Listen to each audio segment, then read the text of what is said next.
nossa live de hoje é falar de sexualidade é prazer. E por que nós vamos falar sexualidade né? Eu sempre gosto de retomar essa história para a gente poder entender o sentido do porquê estamos aqui.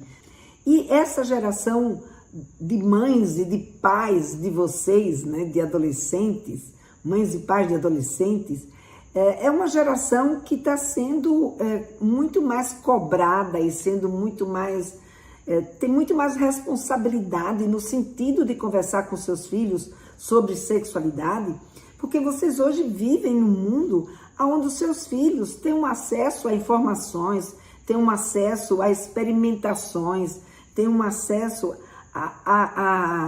aos seus grupos, né? A uma intimidade, a uma privacidade que é muito maior do que foi quando vocês eram adolescentes. Então, se eu na minha geração, que provavelmente é a geração das suas mães, a gente sentiu necessidade de conversar, hoje vocês sentem muito mais essa necessidade do que foi para a minha geração. E com um diferencial, né? Que já está mais do que na hora da gente quebrar esse círculo vicioso dessa dificuldade da gente falar sobre sexualidade em função de mitos e tabus que a gente vem carregando ao longo da nossa vida e que a gente acaba não questionando. Por que eu tenho essa dificuldade? Por que falar de sexualidade é algo tão difícil? Por que falar de prazer é algo tão difícil? Por que toda vez que a gente olha para a vida sexual, a gente precisa olhar para a vida sexual ou com a sua função reprodutiva, ou então dentro da sua condição, né, afetiva e romântica, e a gente nunca consegue colocar um olhar, quer dizer, nunca, mas em geral é muito mais difícil a gente colocar um olhar para a nossa vida sexual, para o prazer, para as sensações, para aquilo de bom que aquela função nos dá, né? Claro, a reprodução é uma função também importante, uma coisa boa, mas as sensações que o ato sexual, os benefícios que um ato sexual pode nos trazer, também é uma coisa boa. Só que o que acaba acontecendo? A gente, quando pensa em falar de sexualidade com os nossos meninos, e principalmente de prazer, a gente pensa que vai ter que explicar para os nossos filhos coisas que muitas vezes a gente ainda não se sente à vontade, em função dessa nossa história, de falar com eles sobre sexualidade. Por mais que a gente tenha boa intenção, por mais que a gente queira o melhor deles, por mais que a gente queira acolhê-los, muitas vezes, né, a gente não consegue. E aí, para a gente poder conseguir, a gente precisa quebrar esses tabus, a gente precisa quebrar esses preconceitos, a gente precisa entender o que acontece dentro do desenvolvimento da sexualidade. E é por isso que eu estou aqui, nessa noite, né, para a gente conversar sobre todas essas questões que estão ligadas à sexualidade, principalmente ao prazer. E mais, por que falar de prazer é falar de sexualidade? Nesse caso fica óbvio, né? Nesse caso fica óbvio porque a sexualidade, uma das funções do sexo é exatamente dar prazer. E o que é prazer? Né? Prazer, que eu chamo aqui, né, é o prazer da gente se sentir bem, é o prazer da gente se sentir feliz, é o prazer é aquela condição, né, de você ter uma sensação boa, uma sensação gostosa, um êxtase, né? É uma sensação que a gente não esquece. Tudo aquilo que nos dá prazer, a gente tem uma tendência a repetir. Por quê? Porque é uma sensação muito boa, é uma gratificação. Essa é a palavra que eu queria encontrar. É uma gratificação. Conversar sobre prazer, falar de prazer. E aí a gente tem uma coisa que eu gostaria de trazer aqui para a gente ter consciência, né? O poder do prazer, né? O prazer, ele é um dos sentimentos que a gente tem que é muito poderoso. Tão poderoso que ele chega a ser um dos 3 elementos pelos quais a gente tem motivação na vida. Então a gente tem motivação na vida por coisas que dizem respeito à nossa sobrevivência, ou seja, se a gente não fizer isso, a gente morre. Então a gente precisa fazer, como por exemplo, dormir, comer, beber água, respirar. Então tudo isso diz respeito à nossa sobrevivência. Então a gente faz, porque se a gente não fizer, a gente morre, né? Mas tem uma coisa interessante. O sexo, ele também faz parte desses elementos da nossa sobrevivência, né? Então, o que acontece? O sexo, se eu não fizer sexo, eu morro? Se a gente não fizer sexo, a gente morre? O que vocês imaginam? O que seria, então, né, das pessoas que não têm parceria ou que nunca fizeram sexo? Tem gente que nunca fez sexo que está vivo? Sim, né? Então, a gente não morre por não fazer sexo. Mas o sexo é uma função vital. Sexo é uma das nossas funções vitais. Por isso que ela está ligada à sobrevivência. Então, se a gente não morre, quem é que morre? Se todos os seres humanos parassem de fazer sexo, o que iria acontecer? A nossa espécie morreria. Então veja, essa questão da gente saber que é fazendo sexo que engravida, né? Que é ejaculando próximo ou dentro da vagina que a gente engravida, o que acontece? Isso é um conhecimento relativamente novo. Quando os primórdios, né, dos seres humanos se estabeleceram aqui na Terra, né, eles não sabiam disso. Eles não sabiam que era fazendo sexo que a gente reproduzia. Então, o que a natureza teve que fazer com o sexo? A natureza teve que fazer com o sexo algo extremamente prazeroso para que as pessoas, quando fossem estimuladas sexualmente, elas não resistissem a essa sensação prazerosa e elas então fizessem sexo. Porque elas não tinham essa consciência de que elas precisavam fazer sexo para poder reproduzir. Então, se a gente não fizer sexo, a humanidade não aconteceria, né? Ela teria morrido. Então, isso aí, Arlete, a humanidade, ela morreria. A natalidade, né, como a Raquel colocou aqui, iria cair. As pessoas ficariam mais tristes e estressadas. Também mais tristes e estressadas. A gente também vai ver isso aqui hoje. Mais triste, a procriação acabaria. Exatamente, Ana. Então, o que a gente pode ver? Que o sexo, ele é uma condição de prazer nossa, que foi criada, né, pela nossa natureza, para que a gente pudesse fazer sexo e a humanidade poder se perpetuar. Então, o sexo, ele, como uma condição vital da espécie humana, ele é algo como todas as outras nossas funções que a gente não pode deixar de fazer, senão a gente morre. Também quando a gente faz, dá um prazer imenso. Então, se você está morta de sede e aí você toma um copo d'água, nossa, que sensação.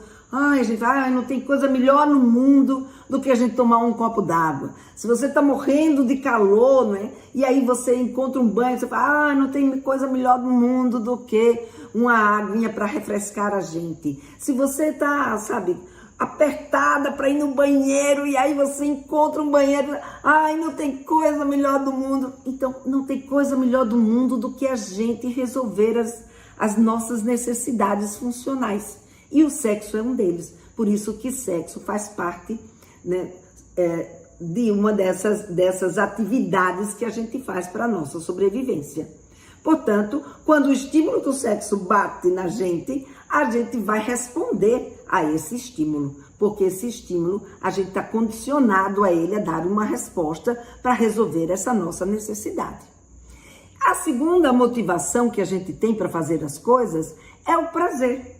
Ora, se essa condição nossa é uma de sobrevivência, ela é permeada, né? Ou ela como eu diria, encaminhada pela sensação de prazer, então o sexo também está no rol da sensação de prazer. Então o sexo dentro das nossas motivações, ele já está em duas motivações.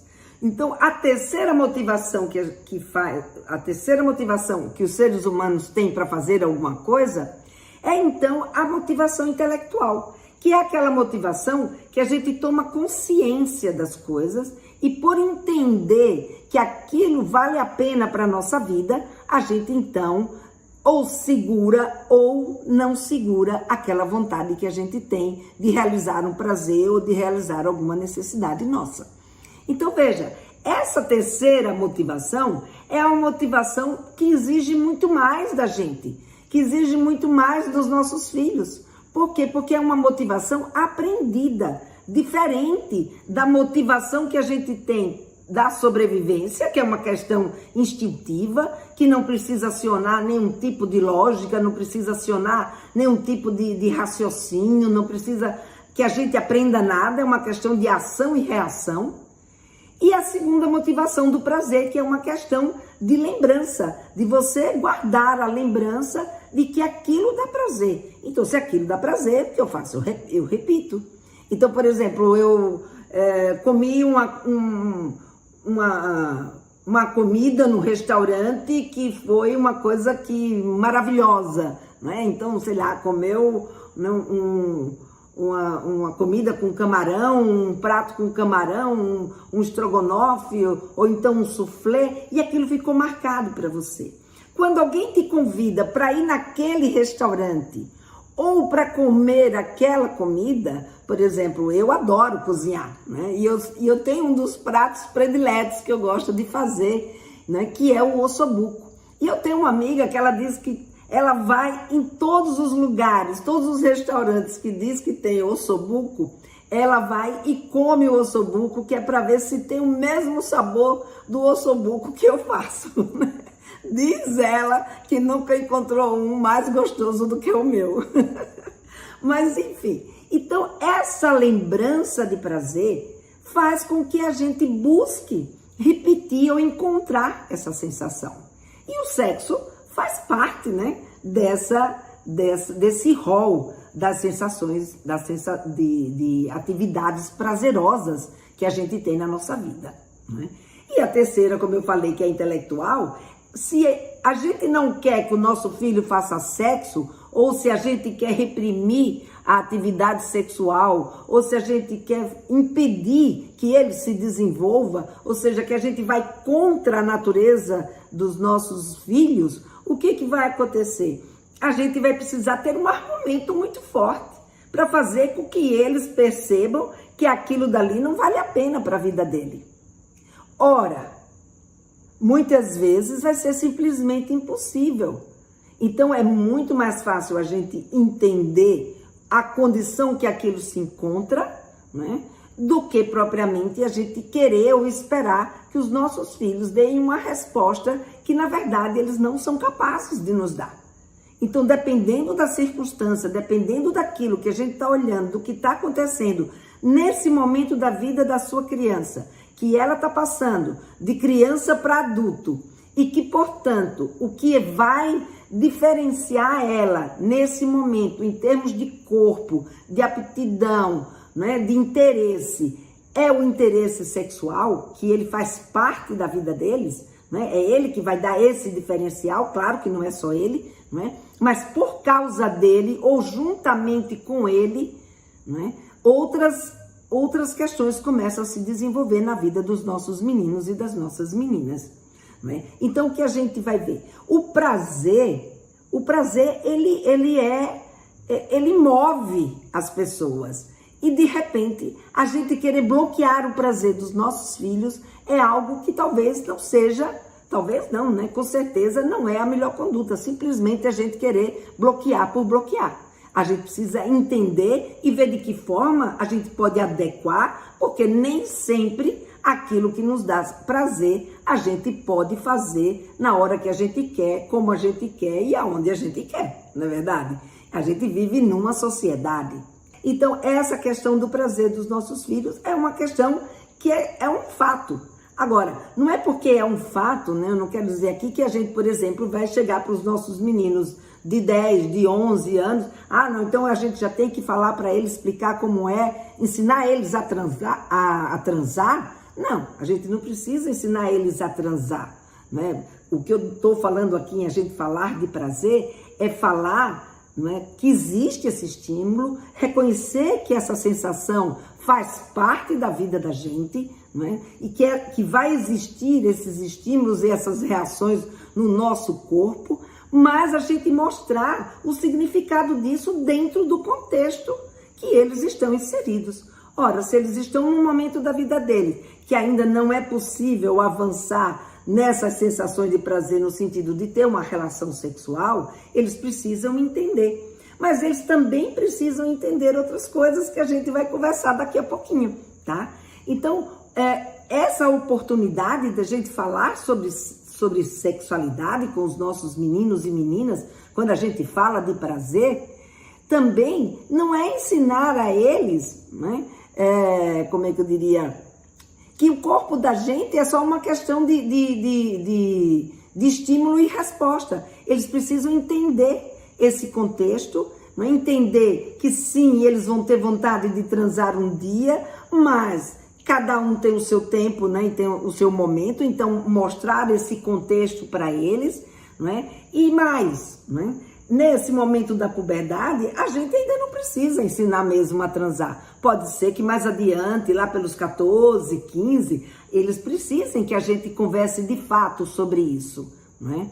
E mais um pouquinho, né, que a gente precisa ter consciência é que a gente não tem controle sobre as sensações dos nossos meninos e das nossas meninas, não é? Então, como a gente não tem controle, o que eu quero trazer aqui não é um jeito de vocês aprenderem a controlar a vontade deles, mas sim de adequar essa vontade deles. Então, essa é a proposta da minha fala de hoje à noite, tá bom?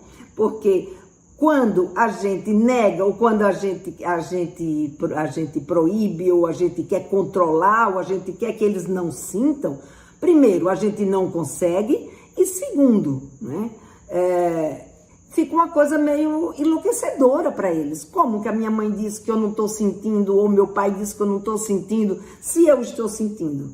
É mais ou menos como, por exemplo, a gente levar o nosso filho para ir tomar injeção e dizer, filho, não vai doer. Só que dói. Então, a gente não pode esconder a verdade. A gente precisa adequar as condições. Quando a gente fala que sexualidade é prazer, né, o que eu quero dizer aqui é a gente procurar fazer esse diálogo mesmo, é a gente procurar fazer essa conversa e ajudá-los a entender que é natural sentir prazer, mas a gente precisa adequar os nossos desejos às nossas condições. Afinal de contas, nós vivemos numa sociedade. E pelo fato de a gente viver numa sociedade, essa sociedade tem normas, tem regras. Ele vive na sua casa. A sua casa tem normas, tem regras, tem uma ética de convivência. E é essa ética de convivência que é a grande oportunidade da gente conversar. Da gente trazer o tema e, ao mesmo tempo, adequar as circunstâncias e as condições em que a gente está vivendo, não é?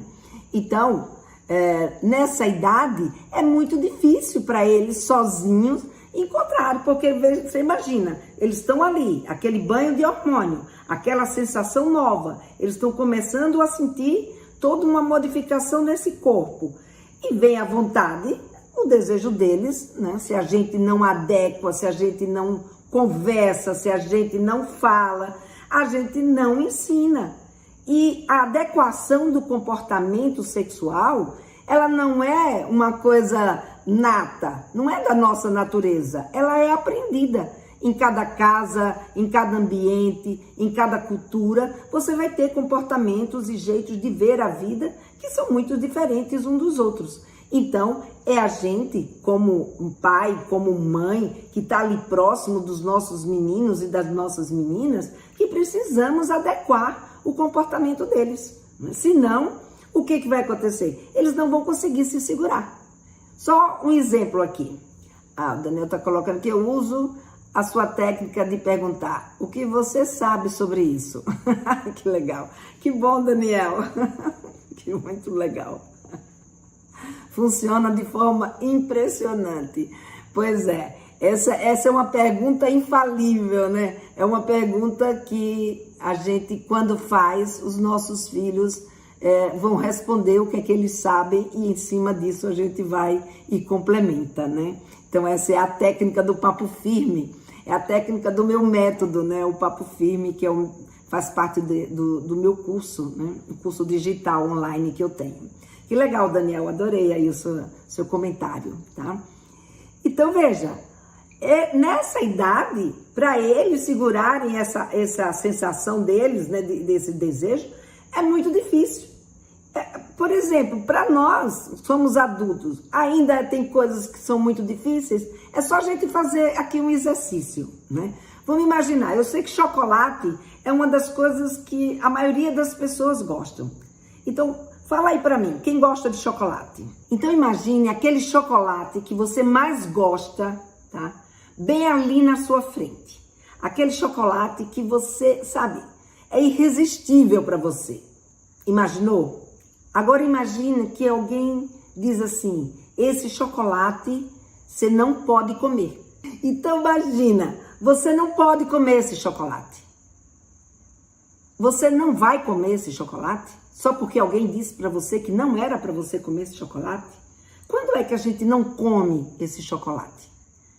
A gente não come esse chocolate quando esse chocolate, primeiro, tem alguém ali proibindo a gente de comer, né? Então, se tiver na hora alguém ali proibindo a gente pega e não come. Segundo, a gente não vai comer esse chocolate se a gente, por um acaso, não tivesse a oportunidade de ter esse chocolate ali na nossa frente, né? Mas ele estando ali na nossa frente, a tentação é maior, né? A vontade é maior, né? A outra forma da gente não comer esse chocolate é no caso da gente, por exemplo, não poder comer chocolate porque tem alguma doença, tem algum, sei lá, é diabético, não pode comer chocolate. E aí você tem consciência, porque tem muita gente que não pode comer, mas se não tiver ninguém ali vigiando na hora, vai lá e come chocolate.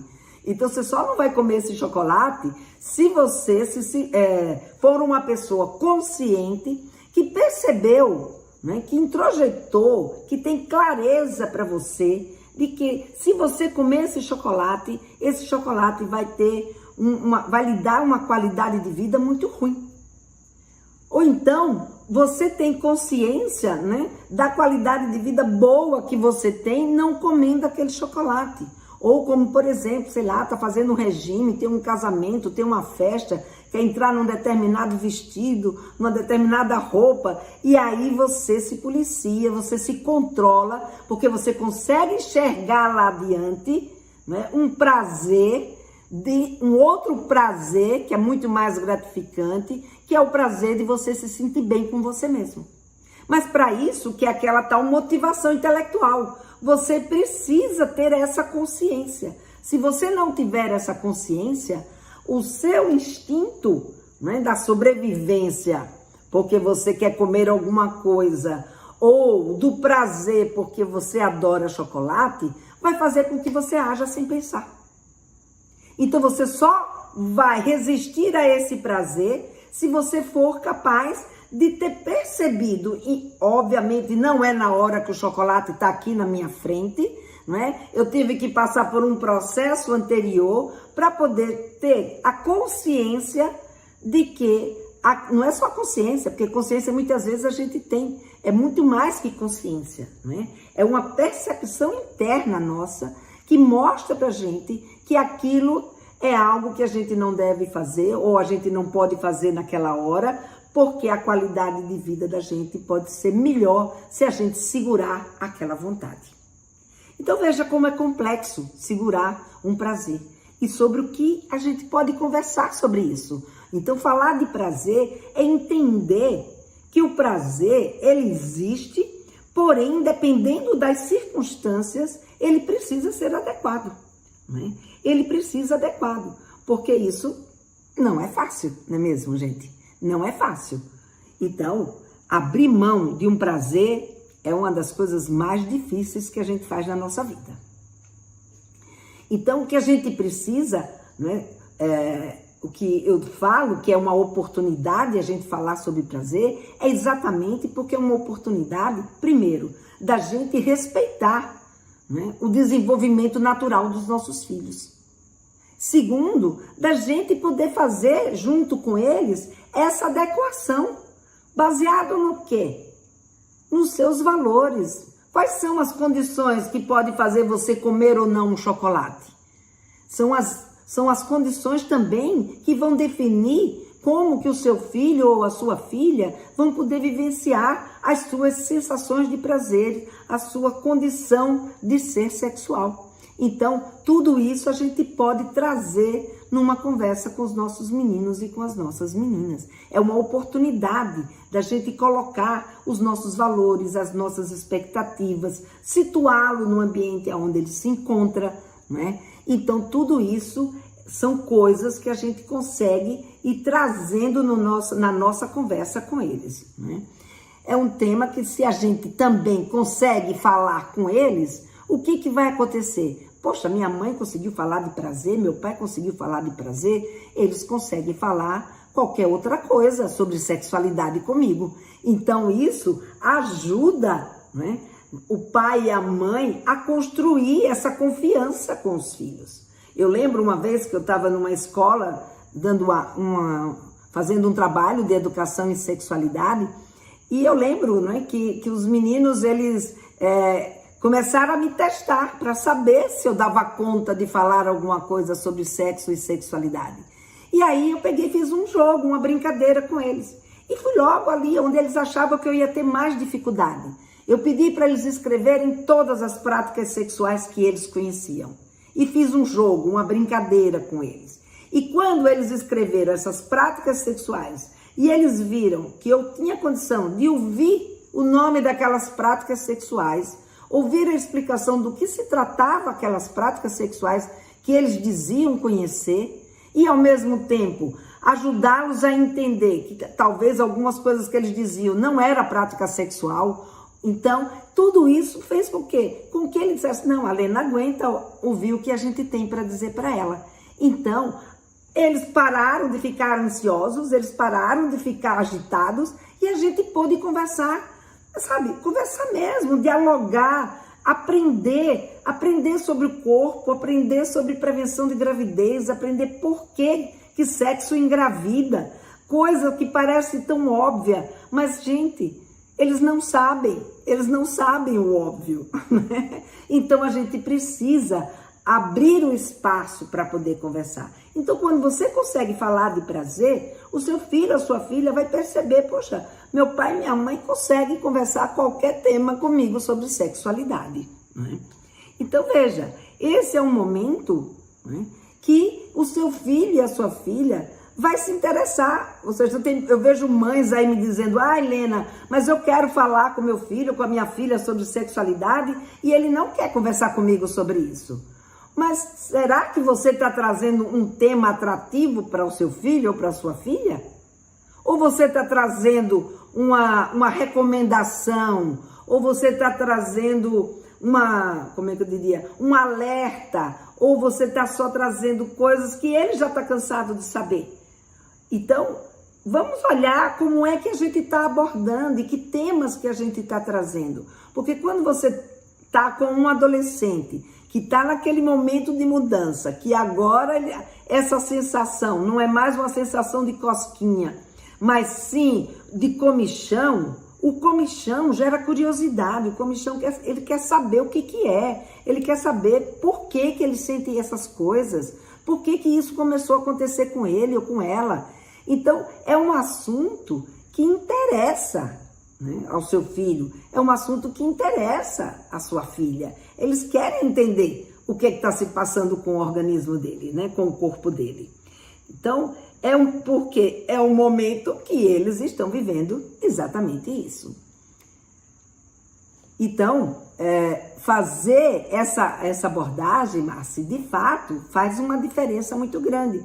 Porque o seu filho ou a sua filha deixa de olhar o prazer, né, e as sensações sexuais como uma coisa como uma coisa constrangedora, ou uma coisa que causa medo, ou uma coisa que causa, sabe, receio de conversar com os pais, para ver naquilo uma condição, sabe, uma coisa que faz parte da vida, com naturalidade, com leveza, né? Então isso ajuda a gente nessa conversa, porque quando você está numa conversa com alguém que a coisa flui de um jeito muito mais tranquilo, muito mais leve, a conversa, sabe, sai que a gente nem sente, né? Então é uma coisa interessante da gente... Maria José, que decepção não poder comer chocolate, né, Maria José? É verdade, não poder comer o chocolate é uma coisa que... É a mesma coisa para os seus filhos, né, de não poder viver a sua sensação de prazer. Então, quando a gente nega essa sensação de prazer, né, quando a gente vê que essa sensação de prazer a gente negligencia nesse sentido, a gente acaba... sabe, se distanciando dos nossos filhos. Essa história me lembrou muito uma história da minha filha. Eu lembro uma vez, né, até contei em uma das minhas minisséries, eu contei essa história dela, mas ela cabe perfeitamente aqui para o que a gente está conversando. Ela uma vez, ela começou a namorar com um garoto, e eu lembro que nós fomos numa apresentação lá da escola, e ela estava com esse garoto, e quando chegou na hora da gente ir embora, estava eu, meu ex-marido, a minha sogra, o irmão dela, né? Enfim, estávamos todos lá, e na hora da gente ir embora, cadê a Paula? Né? Eu não encontrava a Paula. E aí eu virei para o irmão dela, para o Gui, e disse, Gui, vai procurar sua irmã, que a gente está indo embora.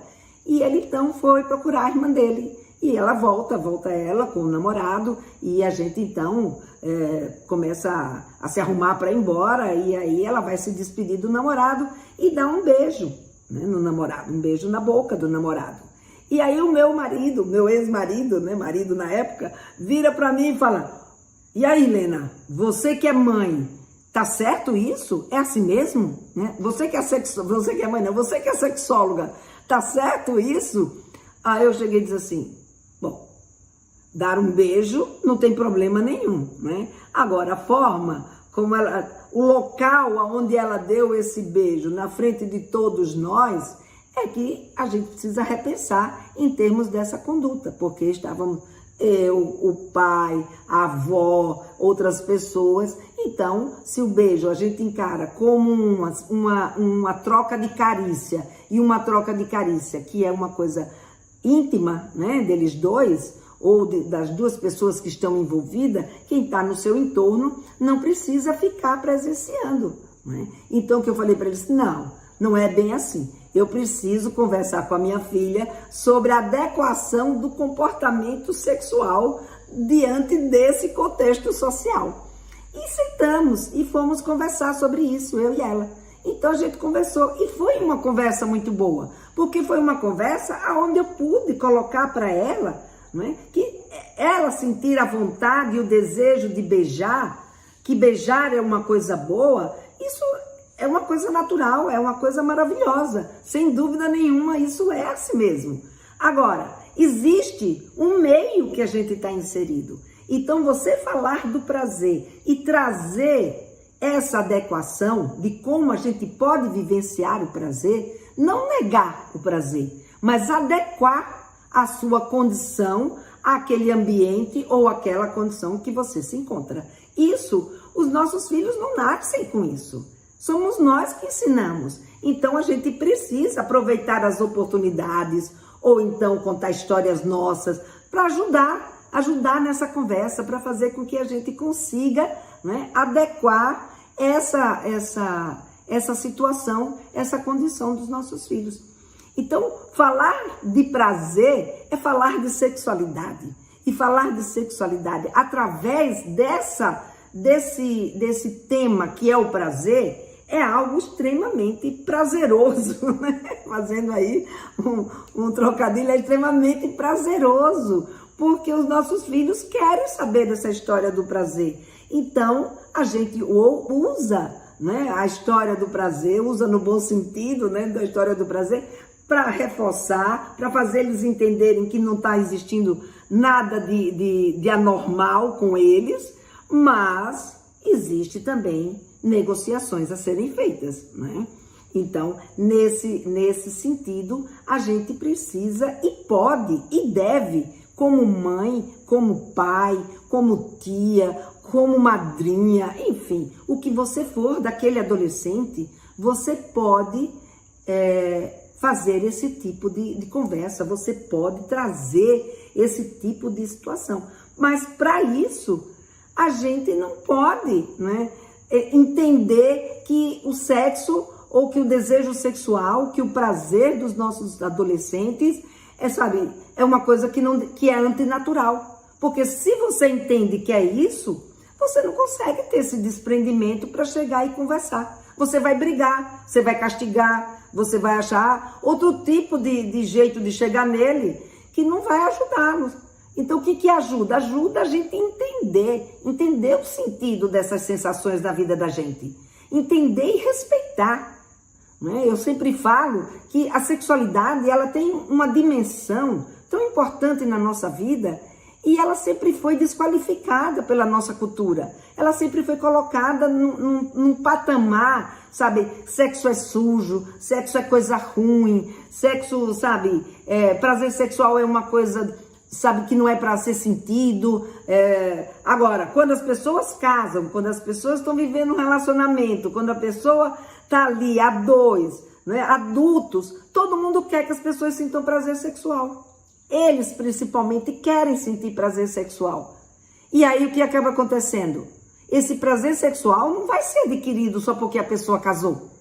Não é o casamento, não é a condição que vai fazer com que a gente seja capaz de desfrutar dessas sensações, de viver de uma forma saudável a nossa vida sexual.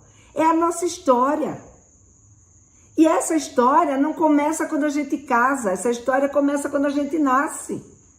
Então, desde pequenininho, a gente está, de um jeito ou de outro, condicionando para eles lidarem bem ou não lidar bem com o que eles estão sentindo, com o que eles estão desejando, com o que eles estão querendo saber. Então, a gente acaba, dependendo do conceito que você tem de sexualidade, a forma como você encara, a forma como você vê isso que está acontecendo, você vai levando o seu filho ou a sua filha dentro desse contexto. Né? Então, proibir a todo custo, né, pensar que isso é anormal. Gente, o que vai acontecer? A gente só coloca na cabeça dos nossos filhos vergonha e culpa. E vergonha e culpa são os principais ingredientes do quê? Das disfunções sexuais, da falta de desejo, né? Da falta de prazer, ou seja, de orgasmo, da anorgasmia, da dificuldade. A gente bloqueia a curiosidade deles desde quando eles são pequenos, desde quando a gente acaba não tendo coragem de estudar sobre sexualidade, sabe, em busca do conhecimento da sexualidade.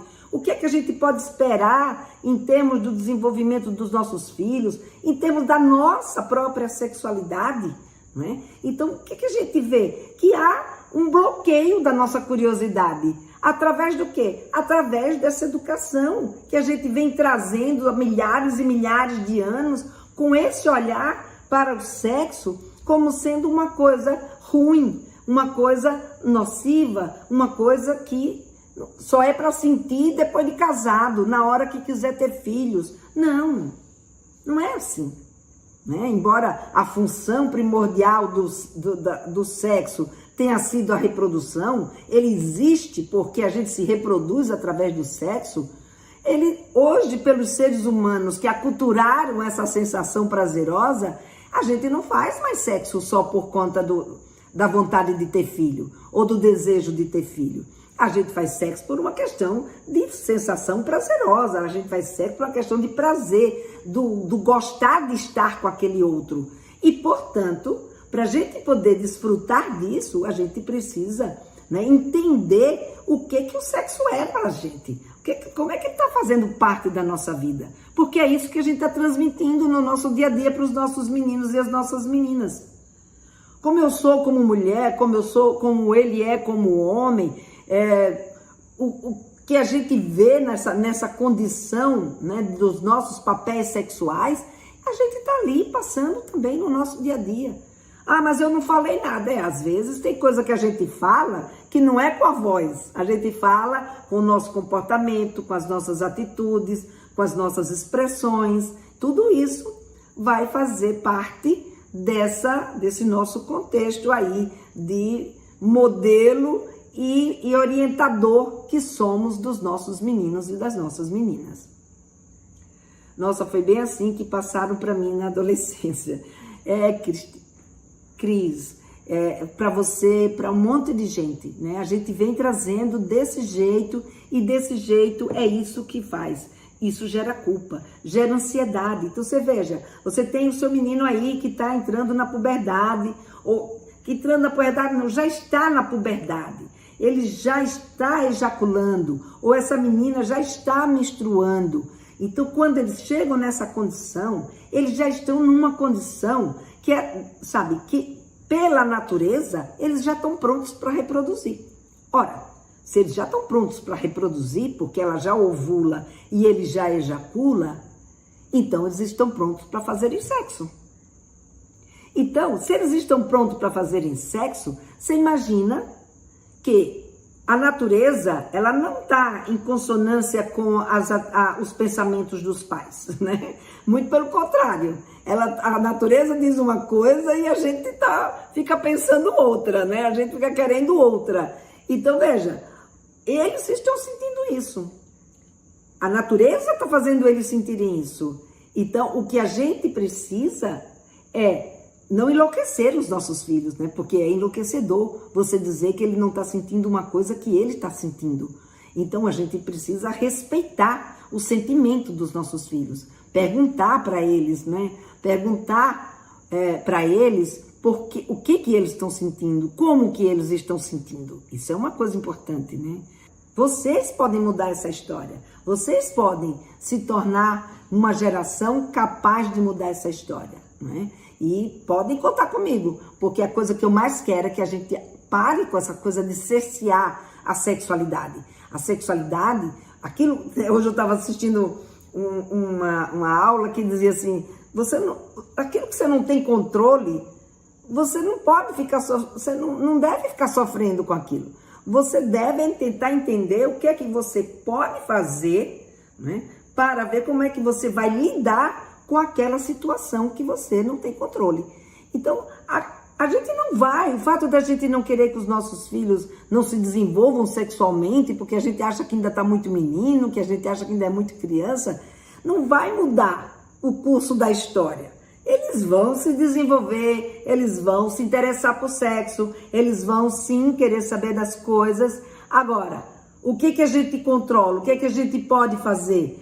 É a gente se preparar para poder lidar com esse momento que os nossos meninos e as nossas meninas estão passando. Para finalizar aqui, o que a gente pode e deve conversar com os nossos meninos e as nossas meninas quando eles ainda estão entrando na puberdade? Que tipo de sensações que eles têm, de sensações e de interesse que eles têm nesse momento, né? O que a gente pode falar com eles? A gente pode falar sobre desejo, a gente pode conversar com eles sobre desejo, sobre essas sensações novas.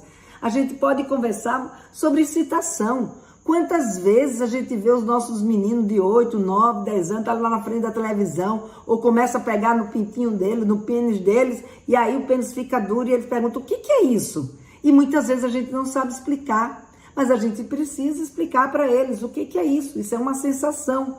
É que deu uma sensação boa, o seu pênis reagiu. Toda vez que você sentir uma coisa gostosa, seu pênis vai reagir assim. Ou olhar algo que você admira. Então a gente conversar sobre excitação. A gente falar de pornografia. Quantas mães, hoje mesmo vi lá um comentário de uma mãe, e aí, o que é que eu faço com meu filho de 8 anos que eu peguei vendo pornografia? Precisamos conversar com ele. Masturbação, mães preocupadas com a masturbação do seu filho. Então a gente precisa entender o que é essa masturbação, por que ela acontece e ajudar os nossos filhos e fazer as adequações que são necessárias. Poluição noturna. Tem mãe que nunca perguntou para o seu filho se ele já ejaculou à noite. né? Se ele já passou por isso. Outras, às vezes, quando isso acontece, fica constrangido. Outros nunca falaram para o seu filho qual é a idade que, sabe, que eles vão começar a ejacular.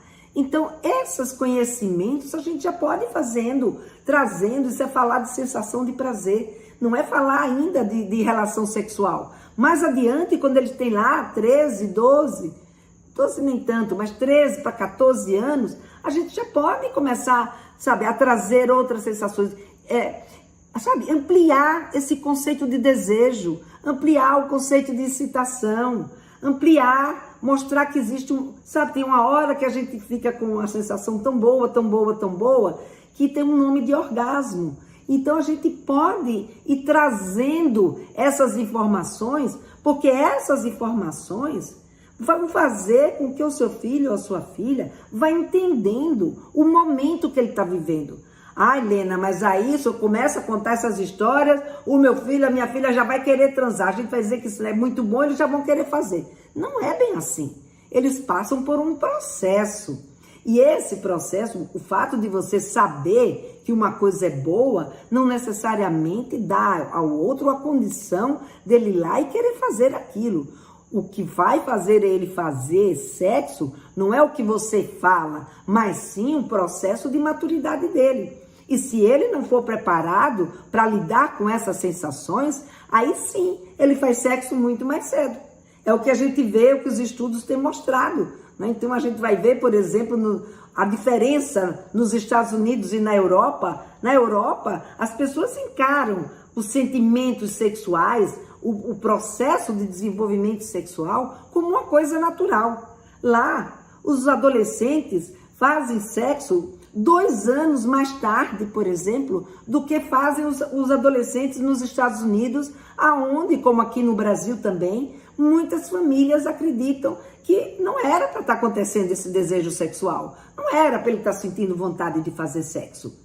Então, a gente vê que não é conversando, não é tratando com naturalidade que provoca uma atividade sexual precoce, mas sim o contrário, quando a gente não conversa, porque ele fica vulnerável, fica sujeito à pressão dos amigos, porque o fato de você não conversar não quer dizer que ele não está conversando com ninguém. Eles estão conversando com outras pessoas, eles estão sabendo de outras coisas e sendo estimulados por outras pessoas. Então, se você não está próximo para poder orientar, adequar e conversar, fica muito mais difícil para você proteger o seu filho, você orientar e proporcionar a ele uma qualidade de vida boa.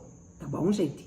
Então, esse processo da gente chegar até o momento da gente de fato se sentir pronto para ter uma relação sexual com o outro, como eu falei para vocês, é um processo de relacionamento, que é um outro tema, aonde a gente vai falar de sexualidade relacionamento.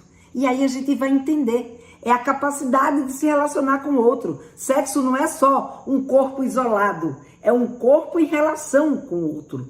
Então, a gente precisa entender o que acontece nesse processo relacional. E aí também, gente, vocês vão ver quantos elementos, quantos assuntos, né, a gente tem para conversar com os nossos meninos e com as nossas meninas. O que não falta é o que falar. Vocês já viram isso, né? Bom, gente, foi um prazer estar aqui com vocês. Até lá.